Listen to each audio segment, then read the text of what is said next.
Olá pessoal, sejam muito bem-vindos ao canal Inglês na Marra. Esse canal de inglês que te ensina de forma prática e divertida.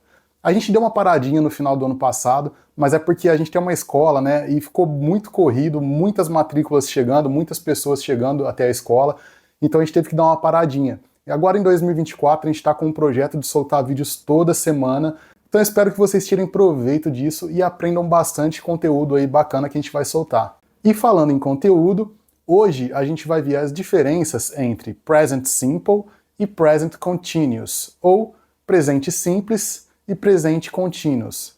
Então, sem mais delongas, let's hit the books!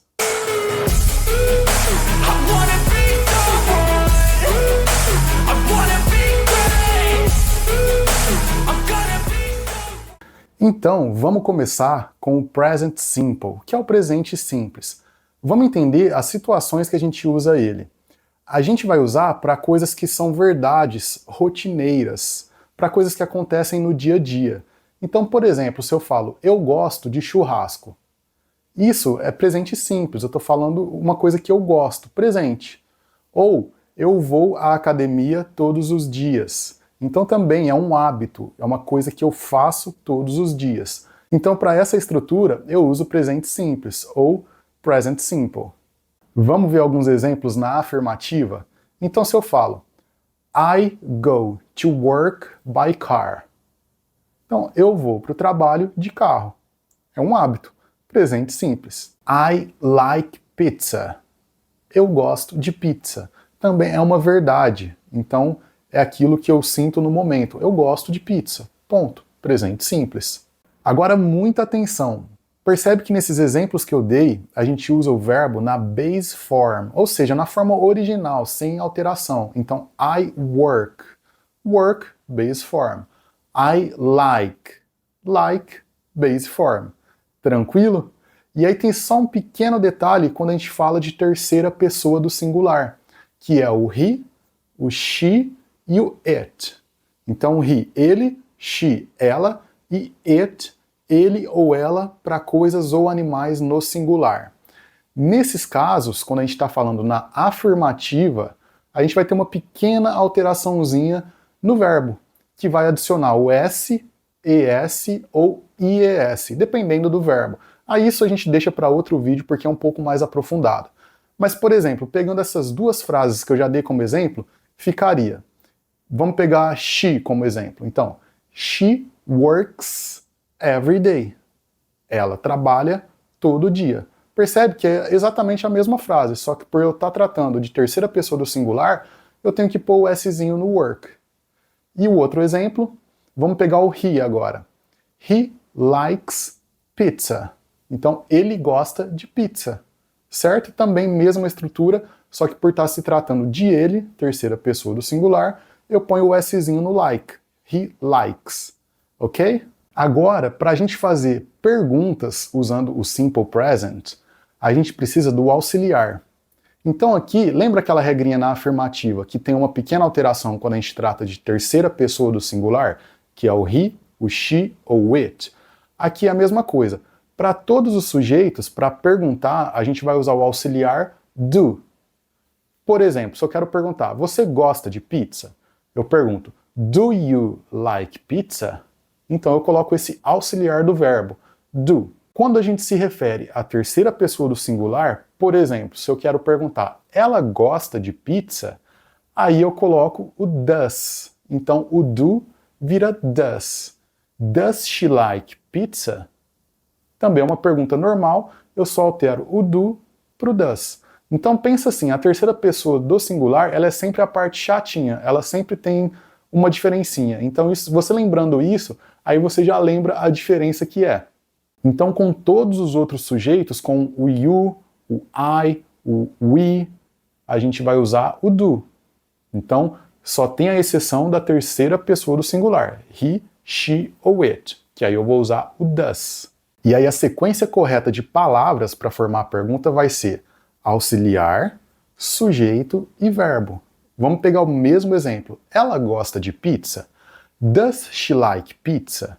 Então, does, auxiliar, she, sujeito, like, verbo. E agora a gente vai para a última forma. Olha que rapidinho de ver. Agora a gente vai ver a forma negativa. E aqui a gente usa a mesma regra. Para todos os sujeitos a gente usa o auxiliar do, aí vai ser o do not, com a contração vira don't, e quando estiver se tratando de terceira pessoa do singular, vai ser does, aí vai ser does not, certo? Então se eu quero falar, eu não gosto de pizza, eu vou falar I don't like pizza. Então eu uso o do mais o not, que vira don't. Agora se eu for falar que ela não gosta de pizza, eu vou usar o does not, que vira doesn't. Então eu falo, she doesn't like pizza. Tranquilo, né, gente? É bem fácil. E agora a gente vai ver o present continuous, que também é bem tranquilo, e aí no final dele a gente vai ver as principais diferenças entre um e outro. Então, o present continuous, vocês também têm que entender as situações para que ele serve. Então a gente usa para coisas que estão em processo, que estão em andamento naquele momento. Então, por exemplo, se eu falo, eu estou trabalhando agora, eu vou usar o verbo to be, né? Porque eu tenho que falar esse estou. Então fica I am working com ing now. I am working now. Eu estou trabalhando agora. Então é uma ação que está em processo no momento da minha fala. O mais legal aqui é que se você já assistiu às nossas aulas completas, que está aqui no card, de verbo to be, você já domina todas as regras de verbo to be. E a notícia boa é que no present continuous a gente usa as mesmas regras. Então, antes de continuar esse vídeo, assiste o vídeo para entender o verbo to be muito bem, beleza? E só para a gente entender melhor o porquê que a gente segue as regras do verbo to be. Porque mesmo no português, tem como eu falar que eu estou fazendo algo sem falar esse verbo estar, eu estou. Ficaria eu fazendo algo, não faz sentido. E no inglês é parecido. É difícil a gente ficar comparando, mas nesse caso dá. Porque eu preciso usar o verbo to be. I am working now.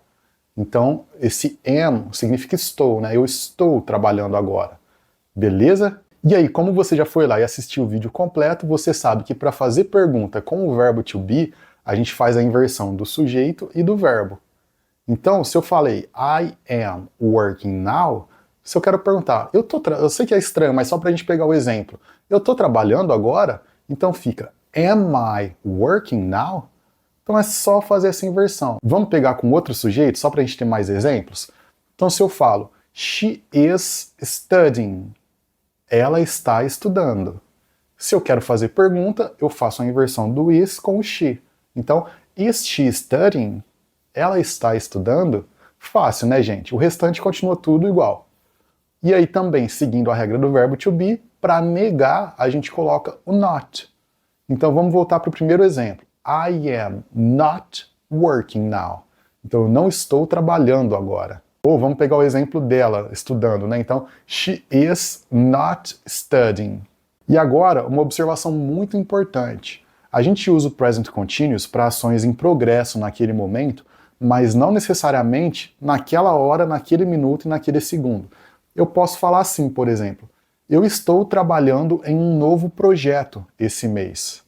Então, I am working on a new project this month.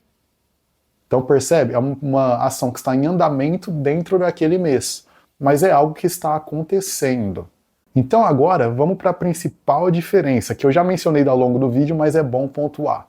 O present simple a gente usa para hábitos e coisas que são verdades naquele momento.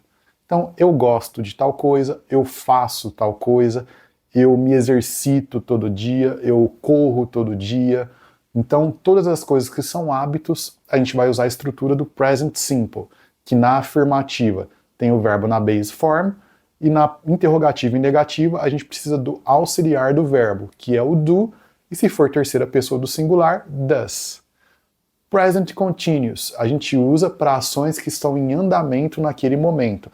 Mas cuidado que não precisa ser naquele momento exato, pode ser naquela semana, naquele mês, mas tem que ser alguma coisa que esteja em progresso, beleza?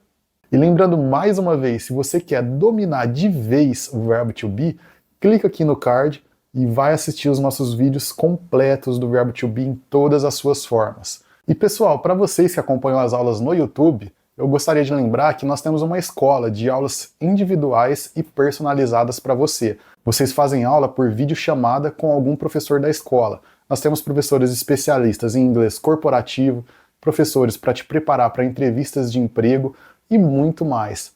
Então clica, vai ter o link aqui embaixo, e também tem inglês para viagem. Isso daqui tá bem bacana, é um produto nosso novo que tá rodando bastante e tá tendo um feedback muito legal, que a galera vai para outro país, não sabe nada, e esse curso tem ajudado muita gente. Então o link vai estar aqui embaixo também, chama English Survival. Vai ter o link da escola e o link desse curso. Espero que esse vídeo tenha sido útil, e se vocês tiverem sugestões ou dúvidas, deixa aqui nos comentários, que a gente fica feliz em fazer vídeos para ajudar vocês de verdade, né? Então, se tiver alguma dúvida, quiser ver algum conteúdo que vocês têm dúvida em relação ao inglês, por favor, comentem aqui embaixo. See you next video.